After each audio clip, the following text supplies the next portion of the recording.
जय हिंद बच्चों। जैसे ना हमने आप लोगों को कहा था कि हम एक यूट्यूब पे फर्स्ट टाइम सीरीज लेकर आ रहे हैं ब्रह्मास्त्र सीरीज। ठीक है, तो ब्रह्मास्त्र सीरीज में क्या बताए थे कि बायोलॉजी का जो क्रैश कोर्स है बोर्ड के लिए, स्पेशल बिहार बोर्ड और सीबीएसई बोर्ड के जो भी बच्चे हैं तो उनके लिए ये सीरीज है और हम यूट्यूब पे फर्स्ट टाइम लेके आ रहे थे और लेके आ गए हैं। तो इस सीरीज का फर्स्ट लेक्चर आज है जिसमें हम आपको चैप्टर पढ़ा रहे हैं human health and disease.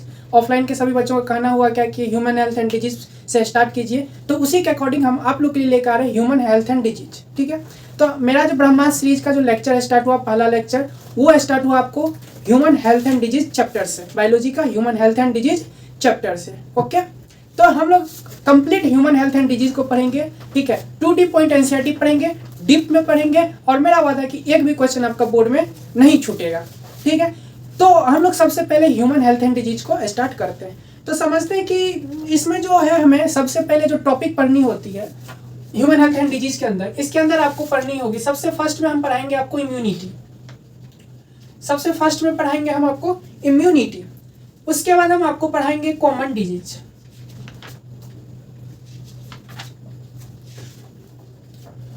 Common disease. उसके बाद हम आप लोग को पढ़ाएंगे ads.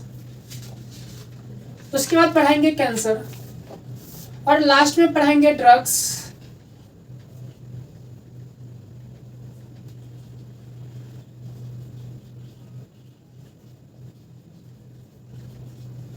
Alcohol abuse, drugs and alcohol abuse. तो मेरा सबसे पहला टारगेट रहेगा इम्यूनिटी, कॉमन डिजीज, उसके बाद एड्स, उसके बाद कैंसर, उसके बाद drugs and alcohol and abuse. मेरा वादा है कि इस पांचों पॉइंट से जो मैं पढ़ाऊंगा डीपली उससे एक भी क्वेश्चन आपके बोर्ड एग्जाम में बाहर नहीं जाएगा। ओके, तो हम लोग सबसे पहले स्टार्ट करते हैं कि इम्यूनिटी क्या होती है।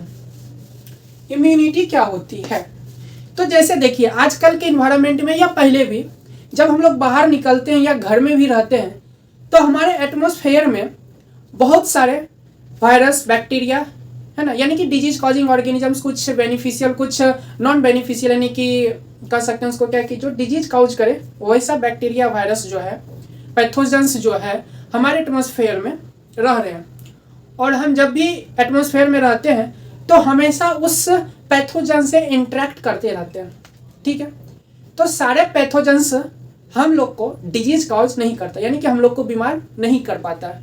कुछ पैथोजेंस हैं जो हमें क्या करते हैं, बीमार कर देते हैं। तो ऐसा क्यों है कि इतने सारे पैथोजेंस हैं एटमॉस्फेयर में, वो हमसे हमेशा डेली इंटरेक्ट होते हैं और डेली इंटरेक्ट होने के बाद भी उसमें से कुछ ही ऐसा पैथोजेंस है जो हमें बीमार कर देता है, यानी कि हमें। तो ऐसा इसलिए होता है क्योंकि हमारे बॉडी के अंदर क्या है कि एक पावर है जिसको कह सकते हैं कि शक्ति है। वो शक्ति क्या करता है कि उस पैथोजन के साथ इंटरेक्ट करती है और फिर उस पैथोजन को मार देती है, यानी कि कह सकते हैं कि उसको खत्म कर देती है, जिससे हमें क्या होता है, डिजीज से हम लोग बच जाते हैं। ठीक है, लेकिन कुछ क्या है कि हम पे हावी हो जाता है तो डिजीज कॉजिंग हो जाती है, तो फिर हम लोग मेडिसिन यूज करके या हमारा बॉडी नेचुरली ही क्या करता है, उनको क्योर कर लेता है। तो इसका मतलब हम जो शक्ति की बात की, पावर की बात की, जो शक्ति हमारे बॉडी के अंदर है और वो हमें पैथोजन से लड़के बीमार होने से बचाता है, डिजीज कॉज करने से बचाता है, तो उसी शक्ति को हम लोग कहते हैं इम्यूनिटी। उसी शक्ति को, उसी पावर को क्या कहते हैं, इम्यूनिटी कहते हैं। तो इम्यूनिटी का परिभाषा क्या है, डेफिनेशन क्या है, समझिए बात को। तो इम्यूनिटी को क्या लिख सकते हैं कि द एबिलिटी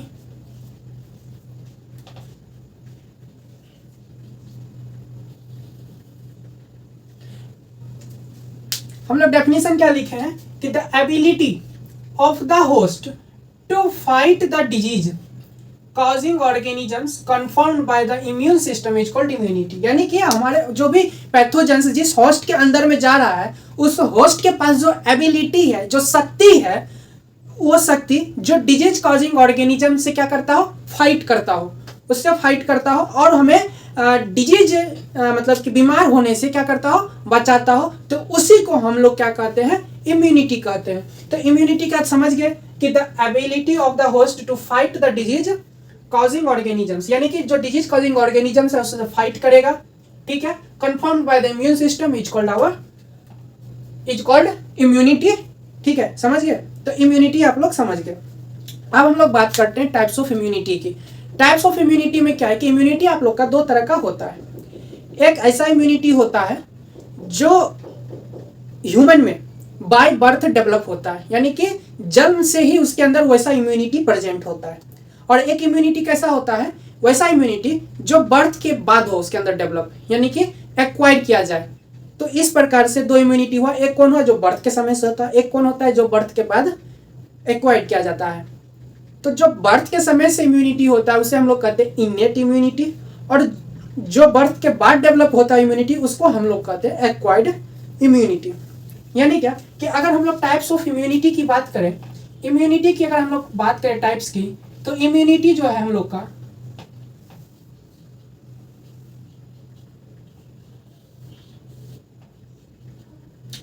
जो इम्यूनिटी है वो दो तरह का होता है। इम्यूनिटी हम लोग का दो तरह का होता है। एक होता है आप लोग का इनेट इम्यूनिटी,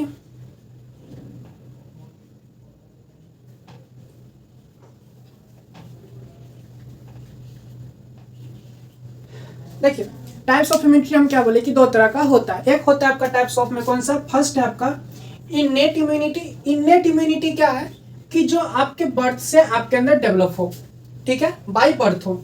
और ये कैसा होता है, नॉन स्पेसिफिक होता है।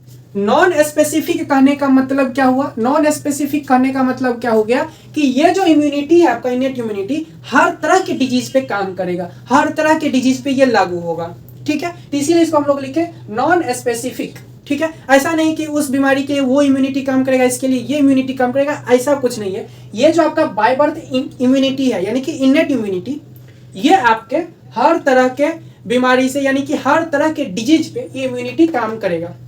सेकेंड क्या है आपका कि एक्वायर्ड इम्यूनिटी। एक्वायर्ड इम्यूनिटी क्या आपका आफ्टर बर्थ, यानी कि जन्म के बाद में इसको एक्वायर किया जाता है, इसको हायर किया जाता है। तो इस इम्यूनिटी को हम लोग कहते हैं एक्वायर्ड इम्यूनिटी। और ये कैसा होता है आपका, स्पेसिफिक होता है। स्पेसिफिक कहने का मतलब क्या हो गया कि ऐसा इम्यूनिटी जो एक पार्टिकुलर डिजीज पे ही क्या हो काम करे, एक पार्टिकुलर स्पेसीज पे ही काम करे, उसको हम लोग क्या कहते हैं, स्पेसिफिक डिजीज कहते हैं, ठीक है। जैसे कि मान के चलिए कि आपको अगर कोई वायरस इन्फेक्शन हुआ है, वायरस इन्फेक्शन हुआ है और इसके लिए आप ट्रीटमेंट कराएं, इसके लिए आप ट्रीटमेंट कराएं, तो यानी कि जो ट्रीटमेंट कराएं तो इस ट्रीटमेंट से आपके शरीर के अंदर क्या हो गया, इम्यूनिटी यानी कि जो एंटीबॉडी बनता है वो एंटीबॉडी क्या करता है कि सिर्फ इस वायरस को ही खत्म करेगा, इस वायरस से ही लड़ेगा, ठीक है। लेकिन ये इनेट इम्यूनिटी ऐसा नहीं है, ठीक है। बाद में अगर दूसरा कुछ हो जाए तो उसके लिए फिर अलग से हमें क्या करना पड़ेगा, एंटीबॉडी डेवलप कराना पड़ेगा बॉडी के अंदर, ठीक है। तो यही हो गया आपका एक्वायर्ड इम्यूनिटी यानी कि स्पेसिफिक पे काम करता है। नेक्स्ट हम लोग एक एक करके पढ़ते हैं इनेट इम्यूनिटी क्या होता है। नंबर फर्स्ट में हम लोग क्या पढ़ रहे हैं, इनेट इम्यूनिटी। क्या पढ़ रहे हैं, इनेट इम्यूनिटी। इनेट इम्यूनिटी में हम लोग क्या बताएं कि इनेट इम्यूनिटी जो आपका होता है वो कैसा होता है, बाय बर्थ मिलता है, ठीक है। उसके बाद वो नॉन स्पेसिफिक होता है, ठीक है। उसके बाद हम लोग क्या बात कर रहे हैं कि कंसिस्ट, इनेट इम्यूनिटी जो आपका कंसिस्ट करता है चार टाइप्स के बैरियर को। बैरियर मतलब रुकावट, चार तरह से रुकावट को कंसिस्ट करता है कौन, आपका इनेट इम्यूनिटी। कौन चारों है तो देखिए, जिसमें से आपका पहला है फिजिकल बैरियर। फिजिकल बैरियर क्या हो गया, जैसे स्किन हो गया, म्यूकस हो गया। कोई भी पैथोजन जो है अगर एंट्री मारना चाहता है तो सबसे बड़ा अगर कोई बैरियर है तो अपना स्किन है। कोई भी पैथोजन आता है इस स्किन से टकराता है, ठीक है, लेकिन ये बॉडी के अंदर एंट्री यहाँ से नहीं मार पाता है। तो फिजिकल बैरियर में एक हो गया आपका पहला स्किन हो गया। दूसरा आपका क्या होता है, म्यूकस होता है। म्यूकस क्या होता है कि कोई भी पैथोजन अगर एंट्री मारेगा उसको ट्रैप कर लेता है, उसको पकड़ लेता है। जैसे हमारे रेस्पिरेटरी सिस्टम में होता है म्यूकस, कोई भी पैथोजन अगर बाहर से अंदर की तरफ जा रहा है तो म्यूकस उसको क्या कर लेता है, पकड़ लेता है, फिर उसको यूनिडायरेक्शनल मूवमेंट के थ्रू बाहर कर देता है, ठीक है। ये चीज हो गया। उसके बाद सेकंड आता है आपका फिजियोलॉजिकल बैरियर। फिजियोलॉजिकल बैरियर में कौन कौन हो गया आपका, HCl हो गया, सलाइवा हो गया, टीयर्स हो गया, फिर यहाँ पे आ गया म्यूकस हो गया, ठीक है। HCl क्या हो गया, सबसे पहले समझते हैं पहले सैलिवा को। सैलिवा क्या है कि कुछ भी खाना हम लोग खाते हैं तो जैसे थाली से लेके मुंह तक आता है तो वहां तक में जो आपके फूड पे लाखों करोड़ों बैक्टीरिया बैठ चुका होता है, यानी कि पैथोजेंस बैठ चुके होते हैं। और जैसे ही हम खाते हैं तो हमारे मुंह में क्या बनता है, लार बनता है, जिसको हम लोग सलीवा कहते हैं। वो सलीवा सलीवा से इंटरेक्ट होता है।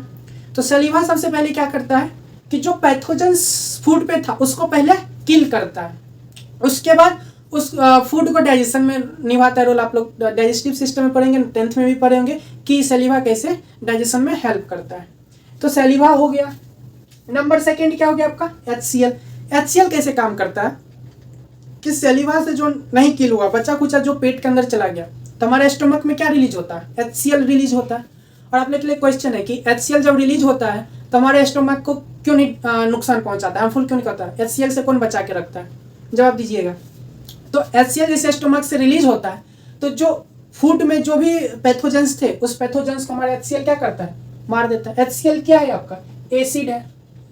HCl आपका क्या है, एसिड है, ये मार देता है। उसके बाद है टीयर्स। टीयर्स क्या हो गया कि जैसे आंख में कुछ भी जाता है तो आंख से आंसू आने लगता है, पानी गिरने लगता है। ऐसा क्यों होता है, ऐसा इसलिए होता है कि जो भी कोई पैथोजेंस आंख से इंटरेक्ट करता है, आई से इंटरेक्ट करता है, तो हमारा आई क्या कर रिलीज करने लगता है, आंसू निकालने लगता है, यानी कि टीयर्स बाहर निकालने लगता है। जिसके थ्रू क्या होता है कि जो भी पैथोजेंस या जो भी धूल मिट्टी भी जाती है अगर, तो वो क्या कर देता है, उससे आंख के पानी के थ्रू या आंसू के थ्रू क्या हो जाता है, बाहर आ जाता है, टीयर्स के थ्रू बाहर आ जाता है। तो टीयर्स हो गया। तो आप HCl, सलीवा और टीयर्स समझ गए। म्यूकस को समझा ही दिए, म्यूकस हो गया। उसके बाद एक है सेलुलर बैरियर। सेलुलर बैरियर में क्या हो गया कि दो तरह का होता है, एक होता है नॉन फेगोसाइटिक सेल, एक होता है फेगोसाइटिक सेल।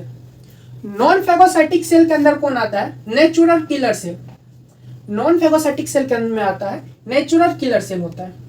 ये नेचुरल किलर सेल क्या है, एक आपका WBC का टाइप्स है, WBC का टाइप्स है। ये क्या करता है नेचुरल किलर सेल, आपको कैंसर और वायरस से प्रोटेक्ट करता है। कैंसर और वायरस से क्या करता है, प्रोटेक्ट करता है। तो protect against cancer and virus, ठीक है। उसके बाद फेगोसाइटिक सेल। फेगोसाइटिक सेल के अंदर आता है आपका मैक्रोफाजेज। फेगोसाइटिक कहने का मतलब क्या होगा कि सेल को डायरेक्ट पकड़ेगा और खा जाएगा, यानी कि निकल जाएगा, इस टाइप का फेगोसाइटिक हो गया। पढ़े होंगे। तो फेगोस नेक्स्ट क्या, फेगोसाइटिक सेल। तो फेगोसाइटिक सेल के अंदर क्या होगा आपका, मैक्रोफाज आता है। मैक्रोफाज क्या करेगा, आपके पैथोजेंस को ट्रैप करेगा, पकड़ेगा और उसको निकल जाएगा। जैसे आपका कफर सेल हो गया, ऑस्टियोक्लास्ट हो गया, ये सारी चीजें क्या है कि आपका फेगोसाइटिक सेल है, ठीक है। तो ये हो गया। थर्ड है आपका, थर्ड तो हो गया। फोर्थ है आपका साइटोकाइंस बैरियर। साइटोकाइंस बैरियर ये बहुत इंपॉर्टेंट है, साइटोकाइंस, इसको थोड़ा ध्यान से समझिएगा। देखिए नंबर 4 है आपका साइटोकाइन बैरियर। साइटोकाइन बैरियर क्या होता है समझिए। साइटोकाइन बैरियर में क्या कर रहा है कि virus infected cell secret proteins. Virus infected cell क्या सीक्रेट कर रहा है, क्या बना रहा है, प्रोटीन बना रहा है, जिसे हम लोग क्या करें, इंटरफेरोन्स करें। यहां से क्वेश्चन आएगा, इसको करें इंटरफेरोन्स, ठीक है। विच प्रोटेक्ट, किसको प्रोटेक्ट कर रहा है, नॉन इन्फेक्टेड सेल को फ्रॉम फर्दर वायरल इन्फेक्शन। यानी कि जो सेल इन्फेक्ट हो गया है वो सेल क्या कर रहा है, नॉन इन्फेक्टेड सेल को बचा रहा है, क्या रिलीज करके, एक प्रोटीन रिलीज करके। और उस प्रोटीन का नाम क्या है, इंटरफेरोन्स। इंटरफेरोन्स मतलब क्या हो गया, साइटोकाइन बैरियर कि वायरस इन्फेक्टेड सेल क्या करेगा, एक प्रोटीन रिलीज करेगा, उस प्रोटीन का नाम क्या है, इंटरफेरोन्स। और वो क्या करेगा, जो सेल नॉन इन्फेक्टेड है, यानी कि वायरस अभी तक इन्फेक्ट नहीं हुआ है, उस सेल को क्या करेगा, वो बचाएगा, इन्फेक्टेड सेल से वो बचाएगा। कौन बचाएगा, इंटरफेरोन्स बचाएगा, ठीक है। तो हम लोग इसका मैकेनिज्म को समझते हैं कि ये काम कैसे करता है, इसके मैकेनिज्म को समझते हैं, ठीक है। मान के चलिए कि ये आपका एक सेल है, ठीक है, ये आपका एक सेल है, और इस सेल के अंदर क्या होगा, आपका न्यूक्लियस होगा, और इस न्यूक्लियस के अंदर क्या होगा, आपका DNA होगा,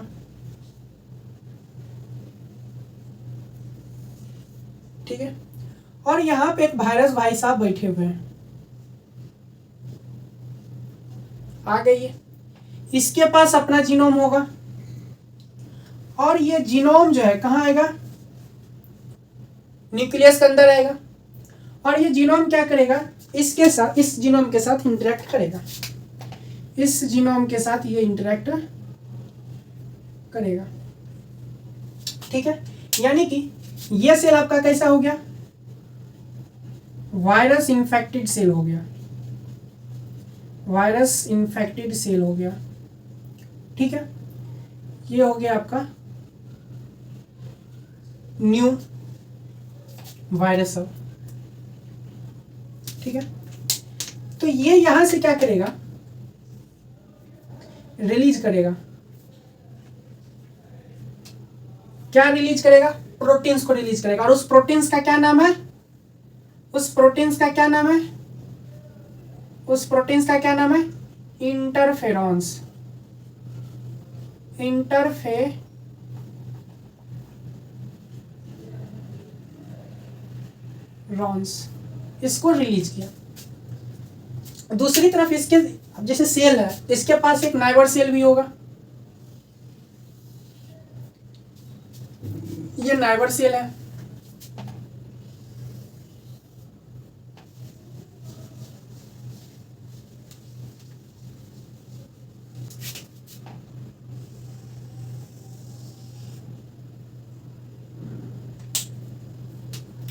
ये आपका non infected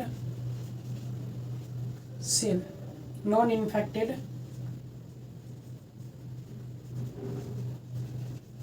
neighbouring, non infected neighbouring cell. इसके अंदर भी न्यूक्लियस होगा, डीएनए होगा। ठीक है, देखिए यहाँ वायरस था, ये वायरस इन्फेक्टेड सेल है। कैसे हुआ, वायरस अपना जीनोम क्या किया, इस सेल के जीनोम के साथ, मतलब इसके डीएनए के साथ क्या कर लिया, मिल गया। और ये जैसे ये वायरस इन्फेक्टेड हो गया, उसका ये क्या रिलीज कर दिया, इंटरफेरेंस रिलीज कर दिया। इधर इसके बगल में कौन है, नाइबर सेल है। ये नाइबर सेल क्या करेगा, समझिए बात को। सबसे पहले ये इंटरफेरेंस जो है, इसको भेजेगा मैसेज कि भाई आपके बगल वाला जो सेल है वो वायरस से इन्फेक्टेड हो गया है। क्या हो गया कि आपके जो बगल वाला सेल है वो वायरस से इन्फेक्ट हो गया है, आप भी इन्फेक्ट ना हो जाओ, इसके लिए कुछ उपाय करो। तो अब ये सेल क्या करेगा, जैसे ही इंटरफेरेंस उसको मैसेज भेजा, ठीक है, तो ये क्या करेगा, रिलीज करेगा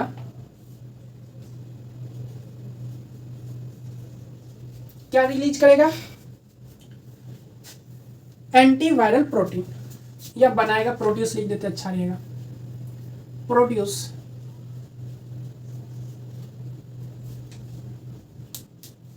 एंटी वायरल प्रोटीन। कौन सा प्रोटीन रिलीज करेगा, एंटीवायरल प्रोटीन को रिलीज करेगा। ठीक है, और ये एंटीवायरल प्रोटीन क्या करेगा, एंटीवायरल प्रोटीन क्या करेगा, प्रोटीन के क्या करेगा, ये वायरल प्रोटीन के ट्रांसलेशन को रोक देगा, वायरल प्रोटीन के ट्रांसलेशन को रोक देगा। Inhibit translation of viral protein.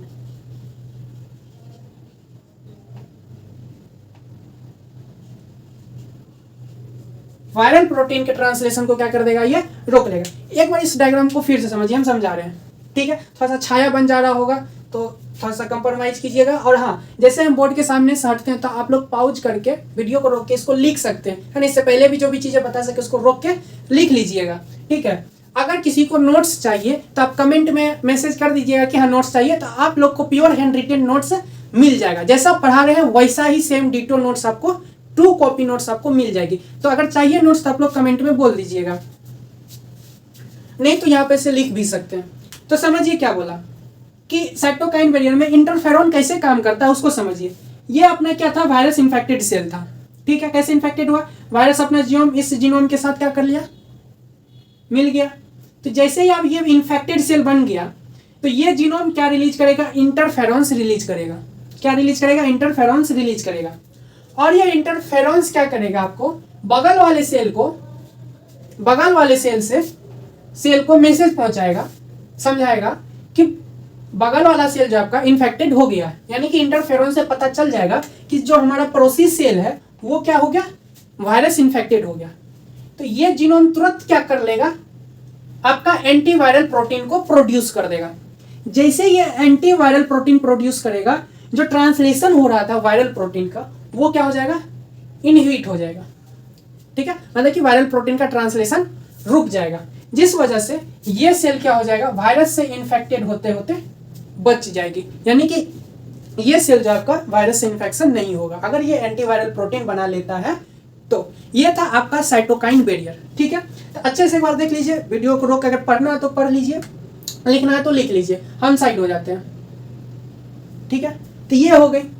उसके बाद चौथा चीज, ये बहुत इंपॉर्टेंट है, वेरी वेरी इंपॉर्टेंट, ये बहुत इंपॉर्टेंट है। ठीक है, इसको आप लोग जरूर करके जाइएगा। चौथा है, चौथा हो गया साइटोकाइन बैरियर, चौथा ही था। हाँ, तो ये आपका इनेट इम्यूनिटी खत्म हो गई। क्या खत्म हो गई, इनेट इम्यूनिटी आपकी ये खत्म हो गई। ठीक है, थोड़ा बहुत एक और चीज है एक्स्ट्रा में बता देते हैं। पहला चीज बात कर लेते हैं इंटरफेरेंस के बारे में, थोड़ा बहुत इंटरफेरेंस होता कैसा है।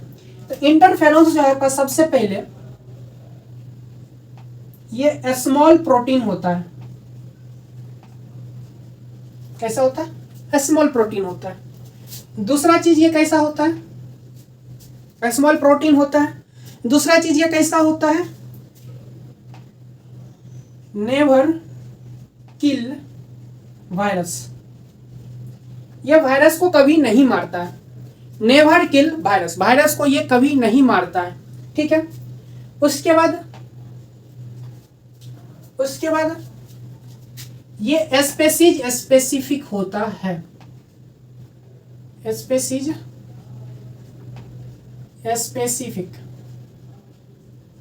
ये भी आपका इम्पोर्टेंट है।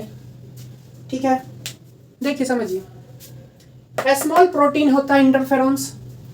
दूसरा चीज, वायरस को ये कभी नहीं मारता है, प्रोड्यूस करवाता है एंटीवायरल प्रोटीन, जिससे वायरल प्रोटीन का सिर्फ क्या रुकता है, ट्रांसलेशन रुकता है, मारता नहीं है। उसके बाद स्पेसीज स्पेसिफिक होता है। स्पेसीज स्पेसिफिक करने का मतलब क्या हो गया कि अगर इंटरफेरेंस के थ्रू ट्रीटमेंट करवाना है किसी का, तो अगर मान के चलिए किसी ह्यूमन को इंटरफेरेंस देना है, तो ह्यूमन अपना इंटरफेरेंस एक दूसरे को दे सकता है बचाव के लिए। ठीक है, ट्रीटमेंट में। लेकिन अब कोई चाहेगा कि नहीं, हम किसी अदर एनिमल्स का इंटरफेरेंस निकाल ले और उस इंटरफेरेंस को मतलब कि ह्यूमन में डाल के उसका ट्रीटमेंट कर ले वायरस को, तो वो चीज़ पॉसिबल नहीं है, क्योंकि ये स्पेसीज स्पेसिफिक है, फिर ये तुरंत रिजेक्ट हो जाएगा। ठीक है, इनको ये काम ही नहीं करेगा ये इंटरफेरेंस। तो इसीलिए स्पेसीज, अगर कोई एनिमल्स है, कोई एक्स एनिमल्स है, मान चलिए कि जैसे कौ है, गाय है, तो गाय के अंदर, कौ के अंदर जो इंटरफेरेंस होगा वो कौ के अंदर काम आ जाएगा, दूसरे कौ के अंदर। ह्यूमन का इंटरफेरेंस है, तो ह्यूमन का इंटरफेरेंस अदर किसी ह्यूमन के इंटरफेरेंस में आती ट्रीटमेंट में काम आ जाएगा। ठीक है, तो इसीलिए हम लोग इसको बोलते हैं स्पेसीज स्पेसिफिक। तो आजकल साइंटिस्ट लोग भी क्या हो गए, चालाक हो गए। साइंटिस्ट लोग क्या करते हैं अब कि जो ह्यूमन इंटरफेरेंस है उसको क्या करते हैं, पिग के अंदर, सुअर के अंदर क्या करते हैं, वो इंटरफेरेंस को, ह्यूमन इंटरफेरेंस को डेवलप करते हैं और फिर वहाँ से इंटरफेरेंस को निकाल के किसी ह्यूमन को जिनको जरूरत है उनको ट्रीटमेंट में वो काम करते हैं। तो ऐसा भी आजकल काम हो रहा है।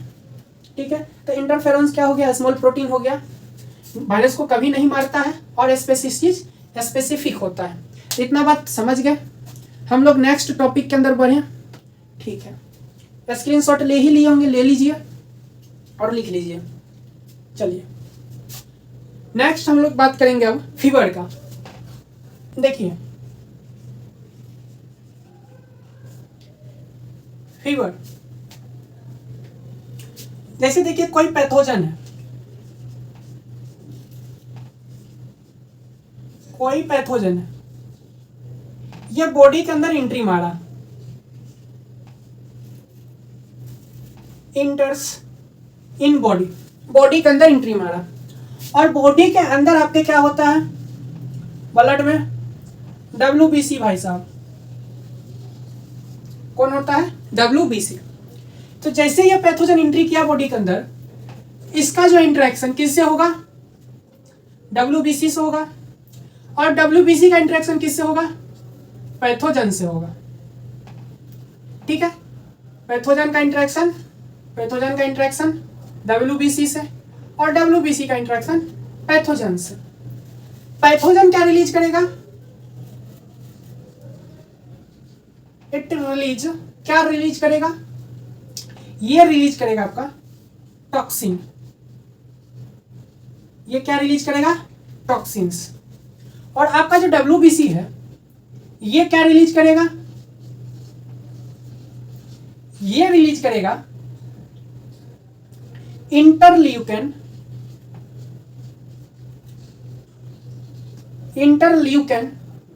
फर्स्ट। इंटरल्यूकन क्या है? एक तरह से साइटोकाइन बैरियर ही है। क्या है? एक तरह से साइटोकाइन बैरियर ही है। कौन? Interleukin first. ठीक है, और ये टॉक्सिन्स रिलीज करेंगे, ये इंटरल्यूकन फर्स्ट रिलीज करेंगे। और दोनों के दोनों क्या हैं? दोनों के दोनों आपके पायरोजन हैं। दोनों के दोनों आपके पायरोजन है। पायरोजन कौन क्या होता है? पायरोजन वो चीज है जो हमारे बॉडी के टेम्परेचर को बढ़ाता है। हमारे बॉडी के टेम्परेचर को बढ़ाता है, उसी को पायरोजन कहते हैं। तो हमारे बॉडी को टेम्परेचर बढ़ाने में कौन रेस्पॉन्सिबल है? हाइपोथैलेमस। कौन रेस्पॉन्सिबल है? हाइपोथैलेमस। यानी क्या कि ये जो अपना पायरोजन है ये स्टिमुलेट करेगा किसको? ये जो है स्टिमुलेट कर देगा किसको? हाइपोथैलेमस को।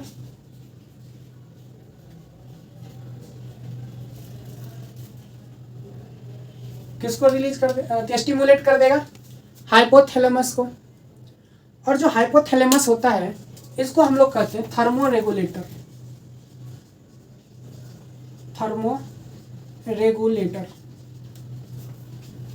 ठीक है, हाइपोथैलेमस स्टिमुलेट हो गया, इसको हम लोग कहते हैं थर्मोरेगुलेटर।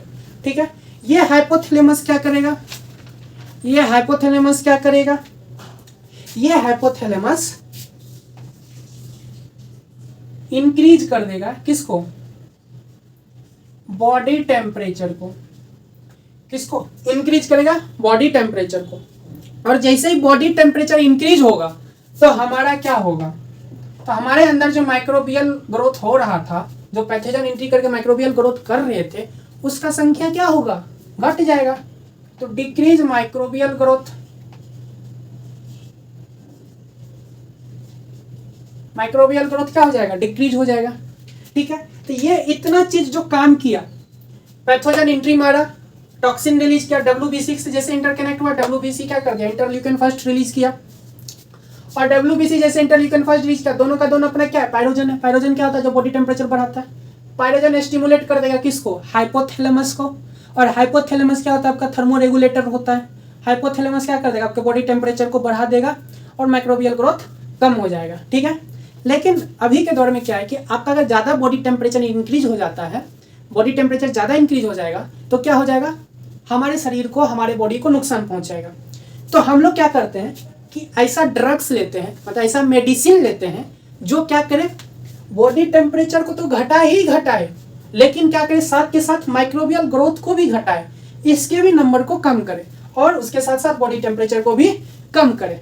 तो बॉडी टेम्परेचर को कम करने के लिए हम लोग क्या करते हैं? टू डिक्रीज, यहीं पे लिख देते हैं,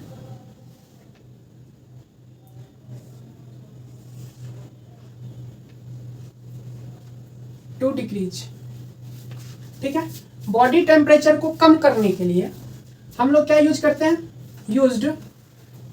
क्या यूज करते हैं? एंटी, इसको हम थोड़ा सा ऊपर लेके जा रहे हैं,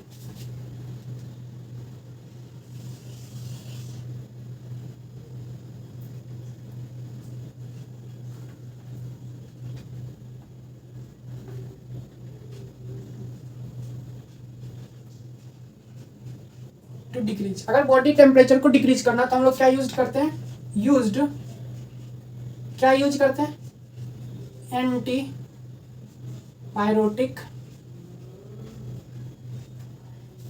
पायरोटिक ड्रग्स। क्या यूज करते हैं? Anti pyretic drugs. क्या यूज करते हैं? Antipyretic drugs. जो आपका एग्जाम्पल है, हम लोग यूज करते हैं पैरासीटामोल। क्या यूज करते हैं? पैरासीटामोल। इतना बात समझ गए होंगे। एक बार आप लोग पॉज करके इनको देख लीजिए। इंटरेक्शन हुआ पैथोजन और डब्ल्यूबीसी के बीच। पैथोजन टॉक्सिन रिलीज किया, डब्ल्यूबीसी इंटरल्यूकन फर्स्ट रिलीज किया। दोनों के दोनों पैरोजन है। ये क्या स्टिमुलेट कर देंगे? किसको? हाइपोथैलेमस को। हाइपोथैलेमस क्या करेगा? आपके बॉडी टेम्परेचर को बढ़ाएगा, जिससे आपका माइक्रोबियल ग्रोथ कम हो जाएगा। लेकिन बॉडी टेम्परेचर को कम करे और साथ के साथ माइक्रोबियल ग्रोथ को भी कम करे, इसके लिए हम लोग क्या यूज करते हैं? Antipyretic drugs. और जो एंटीपायरोटिक ड्रग्स होता है, जैसे एग्जांपल हम लोग लिखे हैं पैरासीटामोल, जो फीवर आने पे खाते हैं, तो एक तरह से एंटीपायरोटिक ड्रग्स ही है। तो यह आपका हो गया फीवर। तो हम लोग यहाँ तक इनेट इम्यूनिटी को खत्म कर लिए। ठीक है, नेक्स्ट आप लोग का बच रहा है एक्वायर्ड इम्यूनिटी। तो आज मेरा फर्स्ट वीडियो है ब्रह्मास्त्र सीरीज का, तो इसलिए थोड़ा सा छोटा इसको रख रहे हैं। ठीक है, आप लोग को ये वीडियो कैसा लगा कमेंट में ज़रूर बताइएगा। और अगर आप लोग नए देख रहे हैं इस वीडियो को, नए हैं, चैनल को अभी तक सब्सक्राइब नहीं किए हैं, तो आप लोग से रिक्वेस्ट है कि चैनल को सब्सक्राइब कर लीजिए। आज थोड़ा बहुत उतार चढ़ाव दिख सकता है, क्योंकि इतना बड़ा जिम्मेवारी लेकर हम यूट्यूब पे फर्स्ट टाइम पढ़ा रहे हैं, तो इसीलिए। और आप लोग का जो हम कोशिश करेंगे सिलेबस दिसंबर लास्ट तक में ख़त्म कर दें बायोलॉजी पूरा। ठीक है, तो थोड़ा सा लगेगा टाइम। ठीक है, तो वीडियो कैसा लगा ज़रूर बताइएगा कमेंट करके। शेयर और लाइक ज़रूर कीजिएगा, जो भी दोस्त होंगे सबको शेयर कर दीजिएगा। ठीक है, तो इनेट इम्यूनिटी तो आप लोग का ख़त्म हो गया। नेक्स्ट वीडियो में मिलते हैं हम लोग एक्वायर्ड इम्यूनिटी के साथ। ठीक है, तो तब तक के लिए जय हिंद।